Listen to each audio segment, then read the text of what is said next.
learners, welcome back to Xylem Learning. Niyamis ആണ്.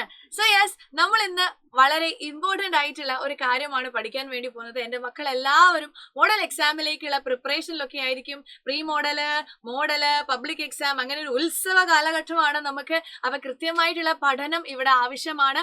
പഠനത്തോടൊപ്പം തന്നെ കൃത്യമായിട്ട് കാര്യങ്ങൾ അറിയാന്നുള്ളതുണ്ട് അല്ലെ. ഹാർഡ് വർക്ക് ആവശ്യമാണ്. എന്നാൽ സ്മാർട്ട് വർക്ക് കൂടെ ഹാർഡ് വർക്കിന്റെ കൂടെ ഇല്ലെങ്കിൽ നിങ്ങൾക്ക് എവിടെയെങ്കിലും താളം തെറ്റാനുള്ള ചാൻസ് കൂടുതലാണ്. സോ മിസ് ഇന്ന് വീഡിയോയിൽ പറയാൻ വേണ്ടി പോകുന്നത് നമ്മുടെ എക്കണോമിക്സിലെ ഒരു ഇമ്പോർട്ടന്റ് ഭാഗമാണ് സ്റ്റാറ്റിസ്റ്റിക്സ് ഫോർ എക്കണോമിക്സ്. അവിടെ ഒരു 8 ചാപ്റ്ററോളം നമുക്ക് പഠിക്കാനുണ്ട്. ആ ഓരോ ചാപ്റ്ററിൽ നിന്നും നമ്മുടെ എക്സാമിന് ആവർത്തിച്ച് ചോദിക്കുന്ന ചോദ്യങ്ങൾ ഉണ്ട്. അപ്പോൾ ഓരോ ചാപ്റ്ററിൽ നിന്ന് എന്തൊക്കെയാണ് പഠിക്കേണ്ടത് എന്നുള്ളതാണ് മിസ് പറയാൻ വേണ്ടി പോകുന്നത്. സോ ഇന്ത്യൻ എക്കോണമിയുടെ കാര്യങ്ങളൊക്കെ നിങ്ങൾ ഡിസ്കസ് ചെയ്തിട്ടുണ്ട് അല്ലെ.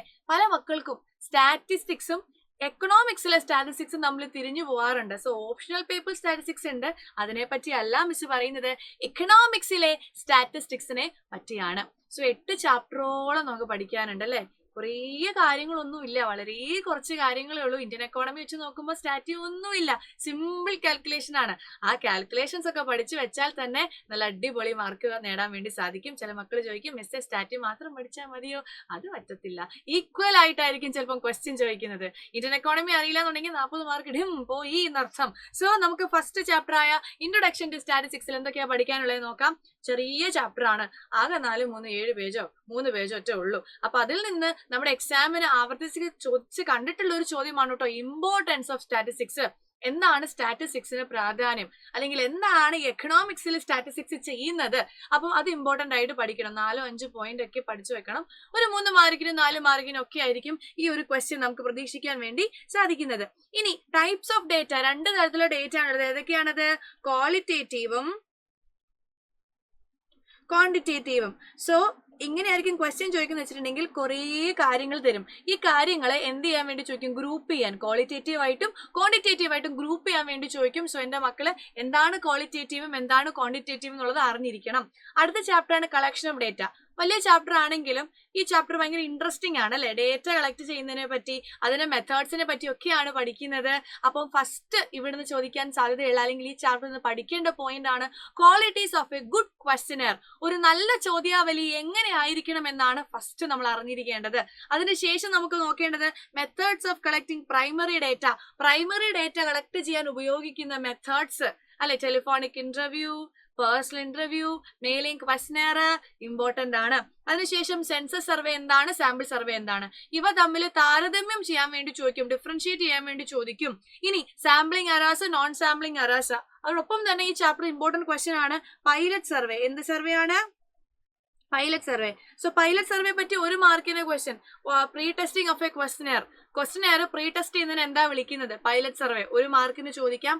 അല്ലെങ്കിൽ പൈലറ്റ് സർവേയുടെ മെറിറ്റ്സ് 3 മാർക്കിന് ചോദിക്കാം. എങ്ങനെ വേണമെങ്കിലും ചോദ്യം വരാം. അത്രയേറെ കാര്യങ്ങൾ പഠിക്കാനുള്ള ഒരു ചാപ്റ്റർ ആണ്. എന്നാലും മക്കൾ ഇമ്പോർട്ടന്റ് ആയിട്ട് ഈ ചാപ്റ്ററിൽ പഠിച്ചു വെക്കേണ്ട കാര്യങ്ങൾ ഇവയൊക്കെയാണ്. മൂന്നാമത്തെ ചാപ്റ്റർ ആണ് ഓർഗനൈസേഷൻ. ഡേറ്റ കളക്ട് ചെയ്തു, ഇനിയുള്ള പരിപാടി ഓർഗനൈസ് ചെയ്യുക എന്നുള്ളതാണ്. ഓർഗനൈസേഷൻ ഓഫ് ഡേറ്റയിൽ നമുക്ക് പഠിക്കാനുള്ളത് ടൈപ്സ് ഓഫ് ക്ലാസിഫിക്കേഷൻ. ഡേറ്റയെ പലതരത്തിൽ ക്ലാസിഫൈ ചെയ്തിട്ടുണ്ട്. ഇമ്പോർട്ടന്റ് ആയിട്ട് നമ്മുടെ എക്സാമിന് ചോദിക്കുന്നത് ക്രോണോളജിക്കൽ ആണ് അല്ലെ. ഇനി വേരിയബിൾസ്, കണ്ടിന്യൂസും ഉണ്ട് ഡിസ്ക്രീറ്റും ഉണ്ട്. അവ തമ്മിൽ ഡിഫറൻഷിയേറ്റ് ചെയ്യാൻ വേണ്ടി നിങ്ങൾ അറിഞ്ഞിരിക്കണം. ഇനി ഫ്രീക്വൻസി ഡിസ്ട്രിബ്യൂഷൻ. ഈ ചാപ്റ്റർ നിങ്ങൾ ശ്രദ്ധിച്ചു കഴിഞ്ഞാൽ നിങ്ങൾ ഏത് ക്വസ്റ്റ്യൻ പേപ്പർ എടുത്ത് നോക്കിക്കോ, ഈ ഫ്രീക്വൻസി ഡിസ്ട്രിബ്യൂഷൻ ഇല്ലാത്ത ഒരു ചോദ്യ പേപ്പറും ഇല്ല. അപ്പൊ നിങ്ങൾക്ക് മനസ്സിലായല്ലോ എത്ര ഇമ്പോർട്ടന്റ് ആണ് ആ ഒരു ക്വസ്റ്റ്യൻ എന്ന്. സോ ഫ്രീക്വൻസി ഡിസ്ട്രിബ്യൂഷൻ എല്ലാവർക്കും ചെയ്യാൻ അറിഞ്ഞിരിക്കണം അല്ലെ. സിമ്പിൾ ആണ്. ടാലി മാർക്ക് ഇട്ട് കൊടുക്കുക, വെട്ടുക, എന്തോ ഒരു നല്ല പരിപാടിയാണ്. സോ ഫ്രീക്വൻസി ഡിസ്ട്രിബ്യൂഷൻ എല്ലാവരും ചെയ്യാൻ പഠിച്ചിരിക്കണം. അറിയാത്തവരുണ്ട് എന്നുണ്ടെങ്കിൽ ക്ലാസ് ഒക്കെ കണ്ട് കൃത്യമായിട്ട് പഠിച്ചു വെച്ചിരിക്കണം. അപ്പൊ conversion of inclusive into exclusive ക്ലാസ്സും ചോദിക്കാൻ സാധ്യതയുള്ള ക്വസ്റ്റ്യൻ ആണ്. ഇൻക്ലൂസീവ് തന്നിട്ട് അത് എക്സ്ക്ലൂസീവ് ആക്കാൻ വേണ്ടി പറയും. ഓക്കെ, ഇൻക്ലൂസീവ് ക്ലാസ് വന്നിട്ട് അത് എക്സ്ക്ലൂസീവ് ക്ലാസ് ആക്കാൻ വേണ്ടി പറയും. അത് എങ്ങനെയാ ആക്കുന്നതെന്ന് അറിയില്ല ഉണ്ടെങ്കിൽ സിമ്പിൾ ആയിട്ട് കിട്ടേണ്ട 4 മാർക്ക് നമ്മുടെ കയ്യിൽ നിന്ന് പോയി പോകും. സോ ഓർഗനൈസേഷൻ ഓഫ് ഡേറ്റയില് ഇത്രയും കാര്യങ്ങളാണ് മക്കൾ ഇമ്പോർട്ടന്റ് ആയിട്ട് പഠിച്ചു വെക്കേണ്ടത്. ഇതെങ്കിലും നിങ്ങൾ പഠിച്ചു വെക്കണം. അടുത്ത ചാപ്റ്റർ ആണ് പ്രസന്റേഷൻ. ഡേറ്റ കളക്ട് ചെയ്തു, ഓർഗനൈസ് ചെയ്തു, then we are going to present the data. Presentation of data. Presentation of data വളരെ ഇഷ്ടമുള്ളൊരു ചാപ്റ്റർ ആണെന്ന് പറയും മക്കൾ എല്ലാവരും. എന്തുകൊണ്ടാണ്? ഒരുപാട് വരയ്ക്കാനുണ്ട്. മിസ്സേ ഒരു ഡയഗ്രാം വരച്ചാൽ 8 മാർക്ക് 5 മാർക്ക് ഒക്കെയാണ് കിട്ടുന്നതെന്നാ പറയുന്നത്.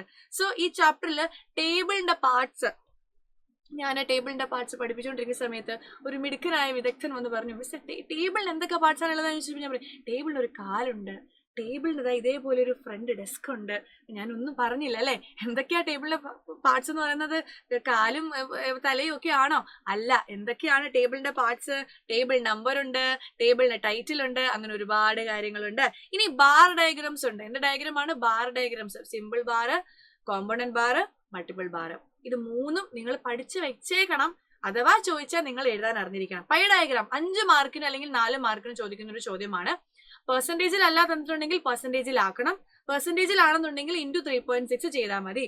ഇനി ഹിസ്റ്റോഗ്രാം ഇപ്പൊ അങ്ങനെ ചോദിച്ചു കണ്ടിട്ടില്ല, എന്നാലും ഇമ്പോർട്ടന്റ് ആണ് കേട്ടോ. ഹിസ്റ്റോഗ്രാം വരച്ചിട്ട് മോഡ് കണ്ടുപിടിക്കാൻ ചോദിക്കാൻ സാധ്യതയുണ്ട്. അതേപോലെ തന്നെ ഫ്രീക്വൻസി കർവും ഫ്രീക്വൻസി പോളിഗണും, അത് രണ്ടും അങ്ങനെ റിപ്പീറ്റഡ് ആയിട്ട് ചോദിച്ച ക്വസ്റ്റ്യൻ അല്ല, എന്നാലും ചോദിച്ച് കണ്ടിട്ടുണ്ട്, നമുക്ക് ഒഴിവാക്കാൻ വേണ്ടി പറ്റില്ല. ഒജീവ് മിക്കവാറും ചോദിക്കും കേട്ടോ മക്കളെ. 8 മാർക്കിനൊക്കെ ആയിരിക്കും ചോദിക്കുന്നത്. ഒജീവ് വരച്ചിട്ട് മീഡിയൻ കണ്ടുപിടിക്കാൻ കൂടി ആയിരിക്കും ചോദിക്കുന്നത്. ഒജീവിനകത്ത് കാൽക്കുലേഷൻസ് ഒക്കെ ഉണ്ട്, ഓർമ്മയുണ്ടോ? Cumulative frequency, more than, less than, okay, അത് ഓർത്ത് വെക്കണം. ഇത്ര കാര്യങ്ങളാണ് പ്രസന്റേഷൻ ഓഫ് ഡേറ്റയിൽ നിന്ന് ചോദിക്കാൻ സാധ്യതയുള്ള ചോദ്യങ്ങൾ. അടുത്ത ചാപ്റ്റർ ആണ് മെഷേഴ്സ് ഓഫ് സെൻട്രൽ ടെൻഡൻസി. എന്ത് സെൻട്രൽ ടെൻഡൻസി? മെഷേഴ്സ് അല്ലെ. ഇവിടെ മീൻ മീഡിയൻ മോഡ് 8 മാർക്കിന് അല്ലെ എസ്സേ ക്വസ്റ്റൻ ആണ് മീൻ മീഡിയൻ മോഡ് എന്ന് പറയുന്നത്. മീൻ എങ്ങനെയാ കാൽക്കുലേറ്റ് ചെയ്യുന്നത്, മീഡിയൻ എങ്ങനെയാണ് കാൽക്കുലേറ്റ് ചെയ്യുന്നത്, മോഡ് എങ്ങനെയാ കാൽക്കുലേറ്റ് ചെയ്യുന്നത്, വിത്ത് ഇക്വേഷൻസ് ആൻഡ് ഫോർമുല പഠിച്ചു വെച്ചേക്കണം. അത്രയേറെ ഇമ്പോർട്ടന്റ് ആയതുകൊണ്ടാണ് മിസ് 2-3 തവണ ഇങ്ങനെ പറയുന്നത്. അതുകൊണ്ട് അത് പഠിക്കാതെ ആരും പോകരുത് കേട്ടോ എക്സാം ഹാളിലേക്ക്. ഇനി an interesting property of arithmetic mean prove ചെയ്യാനും ചോദിക്കും, അല്ലെങ്കിൽ 1 മാർക്കിനും ചോദിക്കാൻ സാധ്യതയുള്ള ഒരു ചോദ്യമാണ്. അടുത്ത ചാപ്റ്റർ ആണ് കോറിലേഷൻ. സിമ്പിൾ ചാപ്റ്റർ ആണ്. Scatter diagram. എന്തൊക്കെയാ സ്കാറ്റർ ഡയഗ്രത്തിലുള്ളത്? Positive correlation, negative correlation, perfect positive correlation, perfect negative correlation, non linear positive correlation, non linear negative correlation, no correlation. അപ്പൊ കുറേ കോറിലേഷൻ ഉണ്ട്. സിമ്പിൾ ആണ്. ഡയഗ്രത്തോടെ പഠിച്ചു കഴിഞ്ഞാൽ ഒരു തെറ്റും നിങ്ങൾ വരുത്താത്ത ഒരു ഭാഗമാണ് കോറിലേഷനിലെ സ്കാറ്റർ ഡയഗ്രാം. അത് കഴിഞ്ഞതിന് ശേഷം കോറിലേഷന്റെ കോഎഫിഷ്യന്റിനെ പറ്റി അല്ലെങ്കിൽ പ്രോപ്പർട്ടീസ് നമുക്കറിയാം. -1 മുതൽ +1 വരെ ആയിരിക്കും കോറിലേഷന്റെ വാല്യൂ ഉള്ളത്. അതിന്റെ വേറെ ഇതിന് വാല്യൂ കിട്ടിക്കഴിഞ്ഞാൽ നമ്മുടെ കാൽക്കുലേഷനിൽ എറർ ആണെന്നൊക്കെ നമുക്കറിയാം. സോ കോറിലേഷനിൽ ഇത്രയും കാര്യങ്ങൾ മക്കൾ പഠിച്ചു വെക്കാം. 7ാമത്തെ ചാപ്റ്റർ ആണ് ഇൻഡെക്സ് നമ്പർ. ഇൻഡെക്സ് നമ്പേഴ്സിൽ നമുക്ക് പഠിക്കാനായിട്ട് ഇമ്പോർട്ടന്റ് ആയിട്ടുള്ളത് സിമ്പിൾ അഗ്രിഗേറ്റീവ് പ്രൈസ് ഇൻഡെക്സ് ഉണ്ട്, വെയ്റ്റഡ് അഗ്രിഗേറ്റീവ് പ്രൈസ് ഇൻഡെക്സ് ഉണ്ട്, uses of index numbers, index നമ്പേഴ്സിന്റെ ഉപയോഗങ്ങളുണ്ട്. അതോടൊപ്പം തന്നെ ഇത്രയും കാര്യങ്ങൾ നമ്മൾ ഓർത്ത് വെച്ചിരിക്കണം. എങ്ങനെയാ കാൽക്കുലേറ്റ് ചെയ്യുന്നത് അല്ലെങ്കിൽ എങ്ങനെയാണ് ചെയ്യുന്നത് ഓർത്ത് വെച്ചിരിക്കണം. Issues in the construction of index number. ഒരു ഇൻഡെക്സ് നമ്പർ കൺസ്ട്രക്ട് ചെയ്യുമ്പോൾ എന്തൊക്കെ ഇഷ്യൂ ആണ് ഉണ്ടാവുന്നത്, ഇത് നിങ്ങൾ പഠിച്ചു വെച്ചേക്കണം. അപ്പം ഇതിൽ സിമ്പിൾ അഗ്രിഗേറ്റീവ് അങ്ങനെ ചോദിച്ച് കണ്ടിട്ടുണ്ട്. അപ്പം ഇതിൽ നിന്ന് എങ്ങനെ വേണോ അങ്ങനെ ക്വസ്റ്റ്യൻ ചോദിക്കാം. അത്ര പാടുള്ള ചാപ്റ്റർ ഒന്നും അല്ല. ഇക്വേഷൻ ഒക്കെ പഠിച്ചു വെച്ച് കഴിഞ്ഞാൽ ഈസി ആയിട്ട് എഴുതാൻ പറ്റുന്ന ഒരു ചാപ്റ്റർ തന്നെയാണ്. അവസാന ചാപ്റ്റർ 8ാമത്തെ ചാപ്റ്റർ ആണ് യൂസസ് ഓഫ് സ്റ്റാറ്റിസ്റ്റിക്കൽ ടൂൾസ്. ഇത്ര നേരം പഠിച്ച കാര്യങ്ങൾ നമ്മൾ എന്ത് ചെയ്യാൻ വേണ്ടി പോവാണ്? പ്രയോഗിക്കാൻ വേണ്ടി പോവാണ്. മക്കളെ, ഒരേ ഒരു കാര്യം മാത്രമേ ഈ ചാപ്റ്റർ ചോദിക്കുള്ളൂ. Steps towards making a project. ഒരു പ്രൊജക്ട് ഉണ്ടാക്കാനുള്ള സ്റ്റെപ്പുകൾ അതൊക്കെയാണ്. Identifying a problem or an area of study. രണ്ടാമത്തെ എന്താണ്? Choice of target group. മൂന്നാമത്തത് കളക്ഷൻ ഓഫ് ഡേറ്റ. നാലാമത്തത് ഓർഗനൈസേഷൻ പ്രസന്റേഷൻ ഓഫ് ഡേറ്റ. അഞ്ചാമത്തത് അനാലിസിസ് ആൻഡ് ഇന്റർപ്രിട്ടേഷൻ. ആറാമത്തത് കൺക്ലൂഷൻ. ഏഴാമത്തത് ബിബ്ലിയോഗ്രഫി. സോ ഇങ്ങനെയാണ് സ്റ്റെപ്പുകൾ ഉണ്ടാവുക. ഈ സ്റ്റെപ്പുകൾ ക്രൊണോളജിക്കൽ ഓർഡറിൽ തന്നെ, കൃത്യമായിട്ടുള്ള ഓർഡറിൽ തന്നെ പഠിച്ചു വെക്കണം. കാരണം സ്റ്റെപ്പുകൾ തന്നിട്ട് അത് റീഅറേഞ്ച് ചെയ്യാൻ വേണ്ടി മക്കളോട് ചോദിക്കും.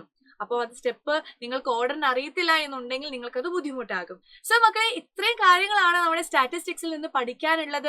8 ചാപ്റ്ററിൽ നിന്ന് ഇത്രയും കാര്യങ്ങളൊക്കെ പഠിച്ചാൽ തന്നെ ഏകദേശം മാർക്കൊക്കെ നിങ്ങൾക്ക് കിട്ടും. സോ ഇനിയും ഒരുപാട് കാര്യങ്ങൾ മക്കൾക്ക് പഠിക്കാനുണ്ട്. സോ ഇന്ന് വൈകുന്നേരം നമ്മൾ ലൈവ് എത്തുന്നുണ്ട്. +1 എക്കണോമിക്സിലെ സൂപ്പർ 30യുടെ ലാസ്റ്റ് പാർട്ടാണ്. 5 ചാപ്റ്റർ ഡിസ്കസ് ചെയ്യുന്നത്. Presentation of data, correlation, rural development, poverty, human capital formation in India. ഈ 5 ചാപ്റ്ററുകൾ അടിപൊളിയായിട്ട് പഠിക്കാൻ എന്റെ എല്ലാ മക്കളും 7 മണിക്ക് കൃത്യം എത്തണം. അപ്പം നമുക്ക് 7 മണിക്ക് കാണാം. All the best.